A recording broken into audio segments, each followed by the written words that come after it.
തള്ളേ പിറുവിറുക്കണ്ട. പിറുവിറുക്ക് പറഞ്ഞാൽ ഞാൻ വീഡിയോ എടുത്തിടും തള്ളേ. ആ പിറുവിറുക്കണ്ട. പിറുവിറുക്കാണ്ടിരുന്നാൽ നിങ്ങൾക്ക് നല്ലത്. ഇല്ലെങ്കിൽ ഞാൻ യൂട്യൂബിൽ വീഡിയോ എടുത്തിടും. ആ ആ പിറു പിറു പിറു പിറു പറഞ്ഞിട്ടുണ്ടെങ്കിൽ വിവരം അറിയും. ആ ഞാനിവിടെ വോയിസ് കൊടുക്കുകയാണ്. ആ ഇരിക്കണം. എന്തിനാ എന്നെ പിറുപിറു പറയണ്? എന്താ പ്രാന്തുണ്ടോ നിങ്ങൾക്ക്? ആ അപ്പോൾ നമ്മൾ എന്താ പറയുക, അവളുടെ ആ ഒരു മകളുടെ കാര്യത്തിൽ ഇടപെട്ടുകൊണ്ടാണ് കേട്ടോ നമ്മൾ എന്താണ്. അല്ലെങ്കിൽ നിങ്ങൾക്കൊന്നുമില്ലാന്ന് എനിക്ക് നന്നായിട്ടറിയാം. നിങ്ങളുടെ ജട്ടി ഡാൻസൊക്കെ ഞാൻ യൂട്യൂബിൽ ഇടാൻ പോവുക തന്നെയാണ്. ആ എൻ്റെ മാനം പോവും. അതുകൊണ്ടാണ് ഞാൻ മിണ്ടാണ്ടിരിക്കുന്നത്. ആ എൻ്റെ തള്ളയല്ലേ എന്നുള്ളത് എൻ്റെ മാനം പോവേ പബ്ലിക്കായിട്ട് കണ്ടാലേ. എൻ്റെ മാനം പോവും. അതുകൊണ്ടാണ്. നിങ്ങൾക്ക് കുഴപ്പമൊന്നുമില്ല. എൻ്റെ അപ്പനെ പറയണ്ട. അപ്പനെ നിങ്ങൾ നോക്കണമെന്നില്ലല്ലോ. അതുകൊണ്ട് എൻ്റെ അപ്പനെ പറയണ്ട. ഞാൻ നോക്കും. എൻ്റെ അത്ത എൻ്റെ അടുത്ത് വന്നാൽ ഞാൻ അന്തസ്സായി നോക്കും. വരാൻ പറയും. ഞാൻ എൻ്റെ വീട്ടിൽ കൊടുന്നിരുത്തും. എൻ്റെ അത്താക്കും കൂടി അവകാശപ്പെട്ട വീടാണ്. ഞാൻ കൊടുന്നിരുത്തും. നന്നായി അന്തസ്സായി ഷാജി നോക്കും. ഇപ്പം ഷാജിക്ക് നോക്കാനുള്ള കഴിവുണ്ട്. ഞാൻ നോക്കും. നിങ്ങൾ ആട്ടി വിടണ പോലെ അല്ല എൻ്റെ അത്താനെ. നിങ്ങൾ ആട്ടിവിടെ മടാളും കത്തിയെടുത്തിട്ട് ആട്ടി വിടണല്ല. പാതുകാപ്പ് നിങ്ങൾക്ക് എന്തിനാ പാതുകാപ്പ്? നിങ്ങളുടെ ആങ്ങളാരുണ്ടല്ലോ നിങ്ങൾക്ക് പാതുകാപ്പാൻ. അങ്ങനെ നമ്മൾ അവിടെ എത്തി. സൗര്യവാളയം എത്തി. ഞങ്ങൾ ബസ് ഇറങ്ങിയിട്ട് നേരെ സൗര്യവാളയല്ല കേട്ടോ, ഉടയോമ്പാളയാണ്. ആ തള്ളങ്ങനെ പിറുപിറുത്തോണ്ടിരിക്കും. അത് നിങ്ങൾ കണക്കാക്കണ്ട, അതങ്ങനെയാണ്. 60 വയസ്സായ ചൊറിയെന്നാ പറയണത്. അപ്പം 60 വയസ്സായി. പക്ഷേ അല്ലേ പണിക്ക് പോകാൻ ഒരു കെടുമില്ല. ഇവിടുന്ന് അടാളും കത്തി മറ്റേ കൈക്കോട്ടും എടുത്ത് ഇവിടുന്ന് പായണ് കാണണം കേട്ടാ. പണിക്ക് പോകാൻ ഒരു കേടുമില്ല. പക്ഷെ വീട്ടിലെത്തി പറഞ്ഞാൽ ഭയങ്കര കേടാ. 60 വയസ്സായി. പിറുപിറു അറിയും. രാത്രി പിറുപിറു അറിയും. പകല് പിറുപിറു അറിയും. അപ്പം 60-70 വയസ്സ്. പണിക്ക് പോകാൻ അടിപൊളിയാണ്. നല്ല അധ്വാനിച്ച് മക്കൾക്ക് തിന്നാണ്ടാക്കി കൊടുക്കണ്. മക്കൾ വരുമ്പോഴേക്ക് തിന്നാണ്ടാക്കി കൊടുക്കും. ഇല്ലെങ്കിൽ മക്കൾ തലേ കയറും. അതുകൊണ്ട് മകൾക്ക് തിന്നാൻ കൊടുക്കണം. മക്കളെന്നില്ല, ചെറിയ മകൾ വരുമ്പോഴേക്കും തിന്നാണ്ടാക്കണം. അതിന് വേണ്ടിയിട്ട് വിരുന്ന് വരുമ്പോഴേക്കും ഉണ്ടാക്കണമല്ലോ. അതിനാണ് കേട്ടോ. അല്ലാണ്ട് നമ്മളെ നോക്കാനല്ലേ. അതും കൂടി പറഞ്ഞുതരാം.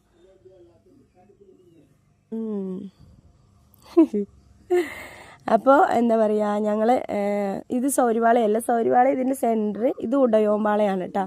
ഉടയോമ്പാളത്തിന് നമ്മൾ ബസ് ഇറങ്ങി. തള്ളെ പിറുപിറുക്കണ്ട. ഹായ് ഫ്രണ്ട്സ്, എല്ലാവർക്കും പുതിയൊരു വീഡിയോയിലോട്ട് സ്വാഗതം. എല്ലാവർക്കും സുഖമാണെന്ന് കരുതുന്നു. ഞാൻ കുറച്ച് ദിവസമായി വീഡിയോസൊക്കെ ഇട്ടിട്ട് കുറച്ച് ബിസി ആയിരുന്നു. ഭയങ്കര തിരക്കിലായിരുന്നു. വീഡിയോസൊന്നും ഇടാൻ പറ്റാത്ത അത്ര തിരക്കിലായിരുന്നു. അതുകൊണ്ടാണ് വീഡിയോസൊന്നും ഇടാത്തത്. കുറേ പേര് മെസ്സേജൊക്കെ അയച്ച് ചോദിച്ചു എന്താ വീഡിയോ ഇടാത്തതെന്നൊക്കെ പറഞ്ഞിട്ട്. അപ്പോൾ കുറച്ച് ബിസി ആയിപ്പോയി. ഇപ്പോഴും തിരക്ക് കഴിഞ്ഞിട്ടില്ല. വീഡിയോ ഇടാതിരുന്നാൽ ശരിയാവില്ല എന്ന് പറഞ്ഞിട്ട് വീഡിയോ ഇടുമെന്ന് പറഞ്ഞിട്ട് ഒരുപാട് പേര് വിളിച്ചിട്ടുണ്ടായിരുന്നു. അപ്പോൾ അതുകൊണ്ടാണ് ഒരു വീഡിയോ ആയിട്ട് വന്നത്. ഭയങ്കര തിരക്കായിപ്പോയി. അതുകൊണ്ടാണ് കേട്ടോ. അപ്പോൾ എല്ലാവരും സപ്പോർട്ട് ചെയ്യുക. അതുപോലെ തന്നെ എല്ലാവരും വീഡിയോസൊക്കെ കാണുക. അതുപോലെ സബ്സ്ക്രൈബ് ചെയ്യാത്തവരുണ്ടെങ്കിൽ സബ്സ്ക്രൈബ് ചെയ്ത് സപ്പോർട്ട് ചെയ്യുക, ലൈക്ക് ചെയ്യുക. നിങ്ങളുടെ അഭിപ്രായങ്ങളൊക്കെ എന്താണെന്ന് വെച്ചാൽ അഭിപ്രായങ്ങളൊക്കെ അറിയിക്കുക കേട്ടോ. അപ്പോൾ നിങ്ങൾ ഈ വീഡിയോ കണ്ടതുപോലെ തന്നെ ഷാജിയുടെ വീഡിയോ ഞാൻ 3-4 ദിവസം മുമ്പ് കാണാനിടയായി. ഞാൻ ഷാജിയെ ഒരുപാട് വിമർശിച്ചിട്ട് കുറേ വീഡിയോകൾ ചെയ്തിട്ടുണ്ട്. ഷാജിയുടെ തെറ്റുകൾ ഉണ്ടായിരുന്നു, അത് വിമർശിച്ചിട്ടുണ്ടായിരുന്നു. അപ്പോൾ 5 മക്കളെയും കൊണ്ട് എന്താ പറയുക, ഈ സമൂഹത്തിൽ ജീവിക്കുക എന്ന് പറയുന്നത് ടാസ്ക് തന്നെയാണ്. നമുക്ക് 1-2 മക്കളുള്ളപ്പോൾ തന്നെ നമുക്കത് മക്കളെ വളർത്താനും അതുപോലെ അവരെ വലുതാക്കി കൊണ്ടുവരാനും സ്കൂളാണെങ്കിലും അതുപോലെ എല്ലാം നമുക്ക് ഭയങ്കര ബുദ്ധിമുട്ടാണ്. അപ്പോൾ ആ സ്ഥാനത്ത് നിന്ന് ഈ 5 മക്കളെ വളർത്തിയെടുക്കുക എന്ന് പറയുന്നത് ചെറിയ കാര്യമൊന്നുമല്ല. ശരിയാണ്, 2 മക്കൾ എന്തോ യത്തീംഖാനയിലാണെന്ന് പറയുന്നുണ്ട്. എങ്കിലും ആ മക്കൾക്ക് വേണ്ട ഭക്ഷണം, അതുപോലെ അവർക്ക് വേണ്ട വസ്ത്രം, ഇതൊക്കെ ഷാജി തന്നെ വാങ്ങിച്ചു കൊടുക്കണം. അതും പുള്ളിക്കാരിക്ക് ഒരു യൂട്യൂബ് ചാനൽ മാത്രമേ ഉള്ളൂ. അതിൽ നിന്നാണുള്ള വരുമാനം എന്ന് പറയുന്നത്. പുറത്ത് ജോലി ചെയ്യാൻ പറ്റാത്ത അവസ്ഥയാണ്. എന്താണെന്ന് വെച്ചാൽ ഈ ഓപ്പറേഷനും കാര്യങ്ങളൊക്കെ കഴിഞ്ഞതാണ്. അപ്പോൾ അതിനെ സംബന്ധിച്ച് കുറച്ച് കാര്യങ്ങൾ പറയാൻ വേണ്ടി വന്നതാണ്. ഇപ്പോൾ ഇരിക്കുന്നത് അവൾ ഉമ്മാൻ്റെ വീട്ടിലാണ്. ഉമ്മാൻ്റെ കൂടെയാണ് അവൾ ഇരിക്കുന്നത്. പക്ഷെ അവിടെ എന്ന് പറയുന്നത് ഉമ്മ ഒരു സപ്പോർട്ടും ഇല്ല. ചെറിയ മക്കളെ മാത്രമാണ് സപ്പോർട്ട് ചെയ്യുന്നത്. ഈ 5 മക്കളെ നോക്കുകയും അതുപോലെ തന്നെ എന്താണ് ഇവളെ സ്നേഹമൊന്നുമില്ല, ഇവളെ എല്ലാവരും ഉപദ്രവിക്കുന്നു എന്നൊക്കെ പറഞ്ഞിട്ട് ഒരു വീഡിയോ കണ്ടിട്ടുണ്ടായിരുന്നു. അത് കണ്ടപ്പോൾ ഒരുപാട് സങ്കടം തോന്നി. ഒരു പെണ്ണിന് ഒരു ആൺതുണയില്ലാതെ ഒരാളുടെ മുമ്പിൽ ഇത്രയും ഇതായിട്ട് ജീവിക്കുക. ശരിയാണ്, അവളുടെ ഭാഗത്തുനിന്ന് ഒരുപാട് തെറ്റുകൾ സംഭവിച്ചിട്ടുണ്ട്. ഞാൻ അതൊന്നും ന്യായീകരിക്കുന്നില്ല, അതൊന്നും ഇല്ലെന്ന് പറയുന്നുമില്ല. അപ്പോൾ അതൊക്കെ തെറ്റ് തന്നെയാണ്. ഇപ്പം പുള്ളിക്കാരി ഉമ്മാനെ തള്ള എന്നൊക്കെ വിളിച്ച് പറയുന്നുണ്ട്. തള്ള എന്ന് വിളിക്കുന്നതിനോടൊന്നും എനിക്ക് യോജിപ്പില്ല. എത്ര തെറ്റുകാരിയാണെങ്കിലും എത്ര തെറ്റ് ചെയ്താലും സ്വന്തം ഉമ്മയെ തള്ള തള്ള തള്ള വിളിച്ച് പറയുന്നതിനോട് എനിക്ക് അതിന് ഇതൊന്നുമില്ല. അപ്പോൾ ഇപ്പോൾ 5 മക്കളാണ് അല്ലെങ്കിൽ 2 മക്കളാണ്, ആ 2 മക്കളെയും ഒരുപോലെ കാണാൻ കഴിയണം ഏതൊരു പേരൻസിനും. അല്ലാതെ എന്താ പറയുക, ഒരു ഭർത്താവില്ലാത്ത ഒരു മകൾ ഇങ്ങനെ വീട്ടിൽ വന്നിരിക്കുമ്പോൾ ആ മകളെ സപ്പോർട്ട് ചെയ്യാതെ വേറെ 2 മക്കളെ മാത്രം സപ്പോർട്ട് ചെയ്യുമ്പോൾ സ്വാഭാവികമായിട്ടും അവൾക്ക് അതിൻ്റേതായിട്ടുള്ള ബുദ്ധിമുട്ടുകളും വിഷമങ്ങളൊക്കെ ഉണ്ടാകും. എന്തായാലും ആ വീഡിയോയിലെ കുറച്ച് ഭാഗങ്ങളും കൂടെ നമുക്കൊന്ന് കണ്ടിട്ട് വരാം. ഒന്ന് കണ്ടു നോക്കൂ. നിങ്ങളുടെ വീടോ അല്ല ഒന്നും എനിക്ക് അറിയേണ്ട ആവശ്യമില്ല. ഞാനിവിടെ വീഡിയോയിൽ വോയിസ് എവിടെ പോയി എടുക്കണ്ടേ? മക്കള് വരുന്നുണ്ടല്ലോ, അവരുടെ അടുത്ത് ആട്ടിവിടെ. മക്കളെ വരുന്നുണ്ടല്ലോ, നല്ല വന്നിട്ട് തിന്നിട്ട് പോകണ്ടല്ലോ, അവരെ ആട്ടിവിടും ആദ്യം. എൻ്റെ വന്നിട്ടേ നല്ല തിന്നിട്ട് പോയല്ലോ. അപ്പോൾ 10, 15 ദിവസം 20 ദിവസം 1.5 കൊല്ലം ഇവിടെ ഞാനേ നിങ്ങൾ പണിയില്ലാണ്ടിരിക്കുമ്പോൾ നല്ല ഇറക്കിയിട്ടുണ്ടായിരുന്നല്ലോ. 1.5 കൊല്ലമായിട്ട് 10, 40 കൊല്ലത്തെ 1.5 കൊല്ലം. എന്നെ 15 വയസ്സിൽ കെട്ടിക്കൊടുത്താൽ പിന്നെ എനിക്ക് എൻ്റെ കെട്ടിയോൻ്റെ കൂടെ ജീവിക്കണ്ടേ? നിങ്ങൾ നിങ്ങളുടെ കെട്ടിയോനെ ആട്ടി വിട്ട് വന്നിട്ട് എനിക്ക് എൻ്റെ കെട്ടിയോൻ്റെ കൂടെ ജീവിക്കണ്ടേ? എൻ്റെ അത്താനെ ആട്ടി വിട്ടും കൊണ്ട് ജീവിച്ചിട്ട് എൻ്റെ അത്താനെ പറയുന്നത് തല്ലിക്കൊല്ലം അങ്ങോട്ട് വരി. അങ്ങോട്ട് എൻ്റെ അത്ത നല്ല ശരിയായിരുന്നു, നിങ്ങളാണ് തെറ്റാക്കിയത്. നിങ്ങളാണ് അതിനെ പ്രാന്താക്കിയത്. എൻ്റെ ആൾക്കാർ നല്ല ആൾക്കാർ, സൂപ്പറായിട്ട് ജീവിക്കുന്നുണ്ട്. നിങ്ങളെപ്പോലെ ഇങ്ങനെ അലയണില്ല. എൻ്റെ അമ്മായിമാർ അടിപൊളിയായിട്ട് ജീവിക്കുന്നുണ്ട്, നന്നായിട്ട് ജീവിക്കുന്നുണ്ട്. നല്ല വീടും നല്ല ബംഗ്ലാവും കയറ്റിയിട്ട് എൻ്റെ അത്താൻ്റെ ആൾക്കാർ അന്തസ്സായി ജീവിക്കുന്നുണ്ട്. നിങ്ങളെപ്പോലെ ഇപ്പോഴും പണിക്ക് പോകണില്ല എൻ്റെ ആൾക്കാർ. നിങ്ങളെപ്പോലെ 60 വയസ്സായിട്ടേ ആരും കഞ്ഞി തരാനില്ലാണ്ട് പണിക്ക് പോകണില്ല.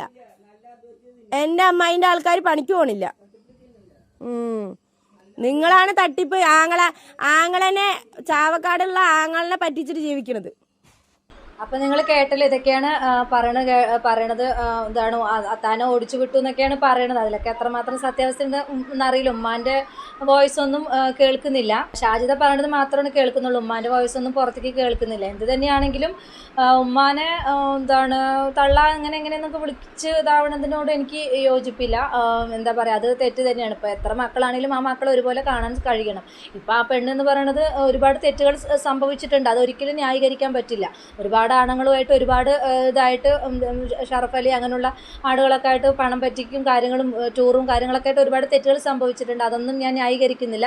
പക്ഷേ ഇങ്ങനൊരു അവസ്ഥയിൽ ഇരിക്കുന്ന സമയത്ത് ഒരു മകളെ സംരക്ഷിക്കുക എന്നുള്ളതൊരു മാതാവിൻ്റെ കടമ തന്നെയാണ്. അവളാണെങ്കിൽ അവൾ ഒരുപാട് പൈസ കൊടുക്കുന്നുണ്ട്, അതുപോലെ തന്നെ സ്വർണ്ണമൊക്കെ വാങ്ങിച്ചു കൊടുത്തതിൻ്റെ വീഡിയോ ഒക്കെ കണ്ടിട്ടുണ്ടായിരുന്നു. അപ്പോൾ അതുകൊണ്ട് ഈ ഉമ്മാക്ക് ഇത്രയും അവളെ പറയേണ്ട കാര്യമില്ല. അതുപോലെ തന്നെ ഇവളുടെ മക്കളെയും സ്നേഹമില്ല എന്നാണ് പറയുന്നത്. അപ്പോൾ ആ മക്കളും വീഡിയോയ്ക്ക് മുമ്പിൽ വന്നിട്ട് ഈ ഞങ്ങളെ ഉപദ്രവിക്കുന്നുണ്ടെന്ന് പറഞ്ഞു കഴിഞ്ഞാൽ ആ ഉമ്മാൻ്റെ ആ ഒരു ഇത് ഓട്ടോമാറ്റിക്കായിട്ട് ഇല്ലാതാവും. അപ്പോൾ ആ ഉമ്മ കുറച്ചും കൂടി എന്താ പറയുക ഇതായിട്ട് നിൽക്കുന്നത് തന്നെയായിരിക്കും നല്ലത്. ഇപ്പോൾ ആ 3 പെൺമക്കളാണ് ഇവരെന്ന് പറയുന്നത്.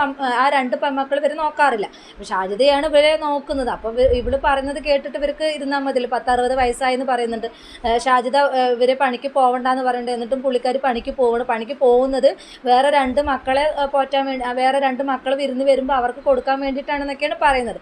എന്തായാലും ലൈവിൽ വന്നിട്ട് കുറച്ച് കാര്യങ്ങൾ ഷാജി പറഞ്ഞിട്ടുണ്ടായിരുന്നു. അതും കൂടെ നമുക്കൊന്ന് കേട്ടിട്ട് വരാം. ഒന്ന് കേട്ട് നോക്കൂ. 2 ആഴ്ച റെസ്റ്റ് എടുക്കാൻ പറഞ്ഞു. ലൈവ് ഒന്നും ഇടാൻ പറ്റില്ല. ഇനി പ്രശ്നങ്ങൾ ഉണ്ടായപ്പോ കഴുത്ത് കയറി പിടിച്ചില്ലേ, അതിലെന്റെ സൗണ്ട് പോയി. ഡോക്ടറെ കാണിച്ചിട്ട് ഇപ്പൊ മരുന്ന് തന്നിട്ട്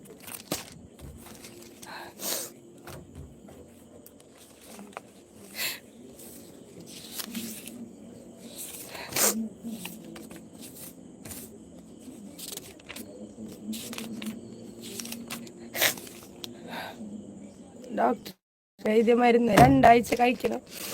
സൗണ്ട് പോയി, സൗണ്ട് വീണ്ടും സർജറി ചെയ്തെന്ന് പറയുന്നു. 2 ആഴ്ച കഴിഞ്ഞു.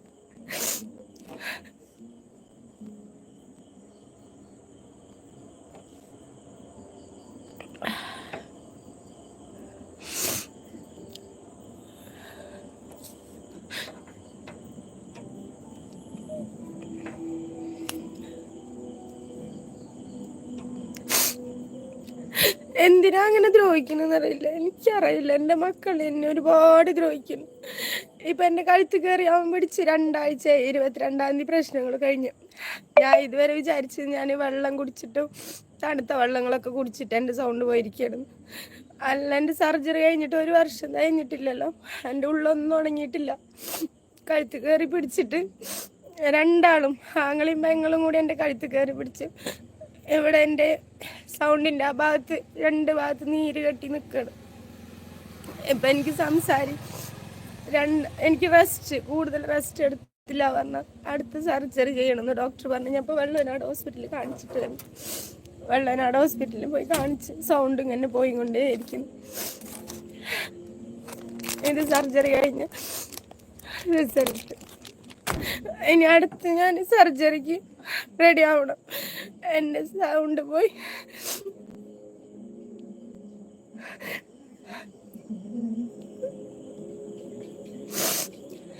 എല്ലാരും കൂടി കൊല്ലാൻ നോക്കുന്നു.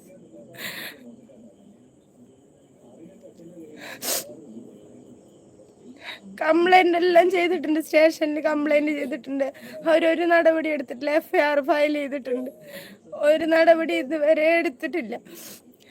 കേസ് അവർ കേസെടുത്താലും പാവങ്ങളുടെ കൂടെ നിൽക്കില്ലല്ലോ, പണമുള്ള ആൾക്കാരുടെ കൂടെ നിൽക്കുള്ളൂ. നമ്മുടെ കൂടെ നിൽക്കാൻ ആരും ഉണ്ടാവില്ല. എൻ്റെ ഇക്കുണ്ടെങ്കിൽ എന്നെ ഇങ്ങനെയൊന്നും ചെയ്യില്ല. എൻ്റെ ഇക്കല്ലാത്തോണ്ട് എന്നെ ഇങ്ങനെ ചെയ്തോണ്ടിരിക്കും.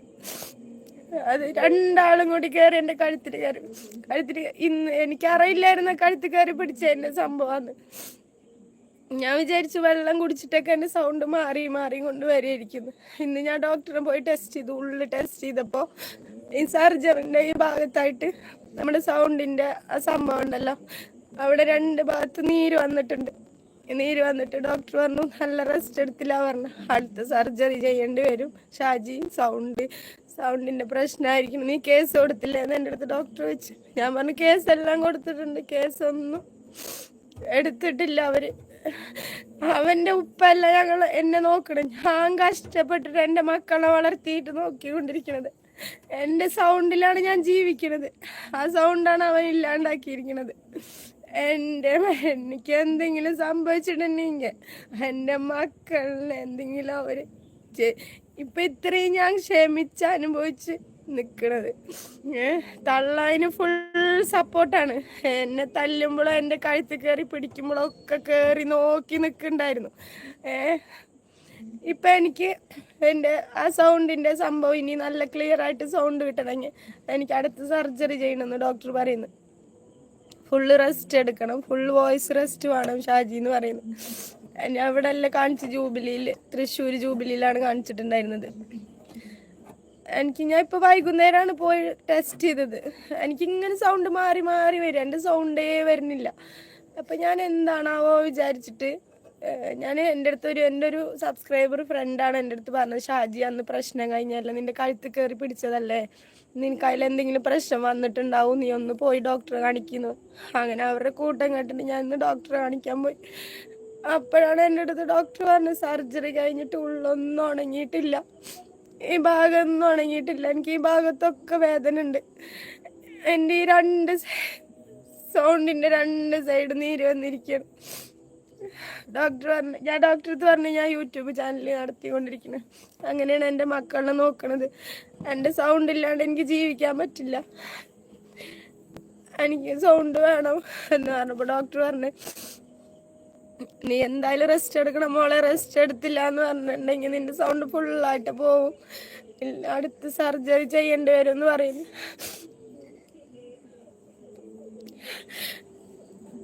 എന്തിനാ ഇങ്ങനെ കൊല്ല ചെയ്യുന്നത് എനിക്കറിയില്ല.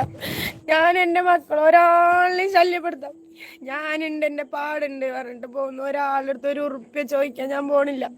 2 കൊല്ലമായിട്ട് എൻ്റെ ഇക്ക മരിച്ചു. ഒരാളുടെ അടുത്തും ഇന്നേ വരയ്ക്കും 1 ഉറുപ്പ്യ തരീന്ന് പറഞ്ഞിട്ട് എൻ്റെ അടുത്ത് അങ്ങോട്ട് പിടുങ്ങാന്നല്ലാണ്ട് ഇങ്ങോട്ട് ഒരാളുടെ അടുത്ത് ഞാൻ പോയിട്ടില്ല. എന്നെയാണ് ഈ പണി ചെയ്തിരിക്കുന്നത്. ഉറപ്പായിട്ട് ഞാൻ അവനെ കോടതി വെച്ചു. ഇപ്പൊ എന്ത് വന്നാലും വേണ്ടില്ല. ഞാൻ വിചാരിച്ചത് സാധാ നമ്മള് വെള്ളം കുടിച്ചാ. അപ്പോൾ പുള്ളിക്കാരി പറഞ്ഞു വരുന്നത് എന്ത് സൗണ്ടിന് എന്തോ പ്രോബ്ലം വന്നിട്ടുണ്ട്, ആരോ കഴുത്തി കയറി പിടിച്ചിട്ടുണ്ട്, ഫാമിലി ഇഷ്യൂസ് കാര്യങ്ങളൊക്കെ ആയിരിക്കാം കഴുത്തി പിടിച്ചിട്ടുണ്ട് എന്നൊക്കെയാണ് പറയണത്. ഇവരുടെ റിലേറ്റീവിൽപ്പെട്ട ആരാണ് തോന്നുന്നു കഴുത്തി പിടിച്ചിട്ടുണ്ട്. അതിൽ നേരത്തെ പുള്ളിക്കാരിക്ക് ടോൺസസിൻ്റെ ഓപ്പറേഷൻ കഴിഞ്ഞതാണല്ലോ, അതുകൊണ്ട് തന്നെ അവിടെ ഉള്ളിൽ പഴുപ്പുണ്ട്.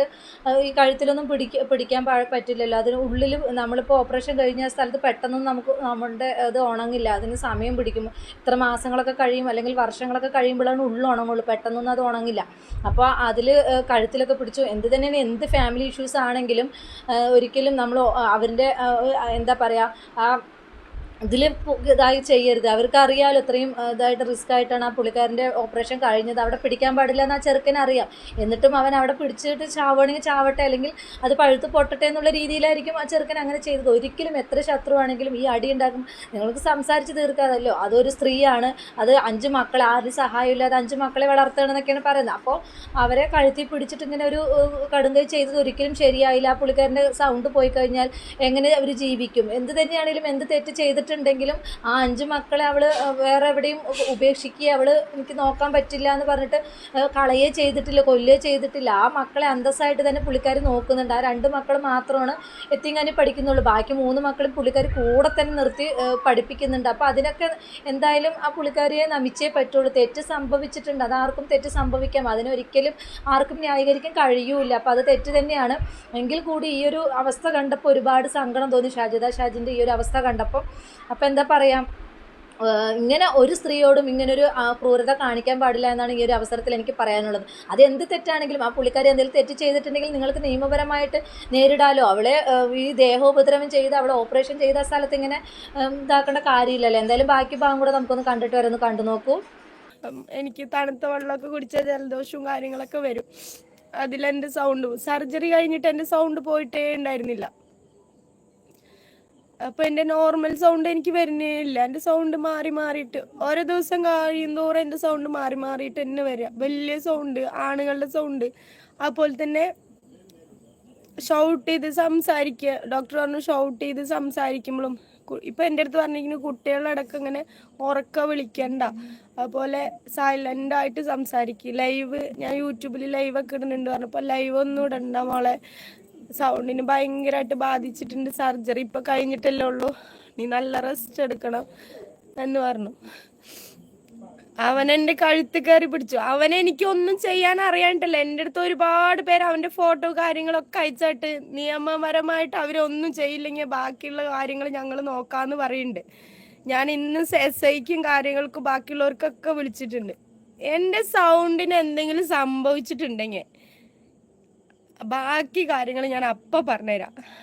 എൻ്റെ സൗണ്ട് കൊണ്ടാണ് ഞാൻ ജീവിക്കണത്, എൻ്റെ മക്കളെ നോക്കണ എൻ്റെ സൗണ്ട് കൊണ്ടാണ്. എൻ്റെ സൗണ്ടിന് അവള് കാരണം അവള് കെട്ടിക്കൊടുത്ത് അവൾ ഇവിടെ വന്നിട്ട് തല്ലുണ്ടാക്കി പ്രശ്നം ഉണ്ടാക്കി. അവര് 3 എണ്ണത്തിന് കേട്ടാണ്ടിരിക്കില്ല. എൻ്റെ മാമ എന്നെ തൊട്ടിട്ടില്ല. എൻ്റെ മാമ എന്നെ തൊടാത്തോണ്ട് തന്നെ എൻ്റെ മാമകൻ്റെ പേരിൽ ഞാൻ കേസും കൊടുത്തിട്ടില്ല. തൊട്ടത് അവരുടെ മകനും മകളും ആ തള്ളയാണ്. എന്നെ അവൻ ചവിട്ടി താഴ്ത്തി അവൻ എൻ്റെ നെഞ്ഞത്ത് കയറി എന്നിട്ടാണ് എൻ്റെ കഴുത്ത് കയറി പിടിച്ചത്. ഇതൊക്കെ തെളിവുണ്ട്. എൻ്റെ മക്കളാണ് എൻ്റെ സാക്ഷി. എൻ്റെ മക്കൾ കണ്ടോണ്ടിരിക്കുകയാണ്.